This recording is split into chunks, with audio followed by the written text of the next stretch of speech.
Italy Italy Italy ভাই world record করে লেছে আজকে নেপালের এগেনস্টে ফার্স্ট টি20 ওয়ার্ল্ড কাপের ম্যাচ জিততা সেটা। অর্থাৎ ইটালি এমন একটা টিম, তাও আবার 10 উইকেটে দিচ্ছে। নেপাল যে এশিয়ান ক্রিকেটের মধ্যে ইমার্জিং একটা টিম আমরা দেখতেছি, বাট ইউরোপের কান্ট্রি থেকে ইটালি এভাবে ওয়ার্ল্ড কাপের মধ্যে আয় সেটা 10 উইকেটে নেপালরে হারানো, এটা কিন্তু বড় একটা কথা।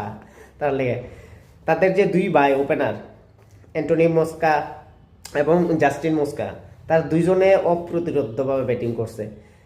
একজন 62 আর একজন 60 রানে অপরাজিত, যেখানে নেপাল যে টার্গেটটা সেট করছিল এটা ইজিলি করে লাইছে 13তম ওভারের মধ্যে।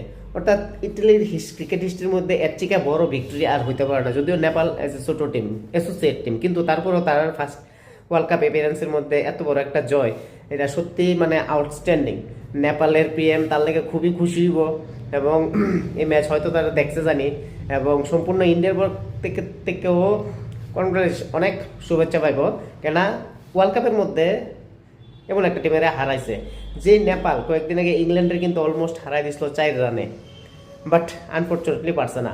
আজকে সেই নেপালের কি অবস্থা করছে আমরা দেখলাম ইটালিয়ে, যেটা আমরা কোনো সময় ভাবছি না। হয়তো আজকে আমরা সবাই ভাবছি যে 99% লোক ভাবছে নেপাল ইজিলি জিতা নিবে, যেহেতু ইংল্যান্ডে যেভাবে তারা কন্টেস্ট করছে। বাট আনফর্চুনেটলি ইউ টার্ন বা একটা টুইস্টাই করছে এই গ্রুপের মধ্যে, যেখানে ইটালির মতো একটা টিম নেপালের টিমের একটা হারাই দিছে।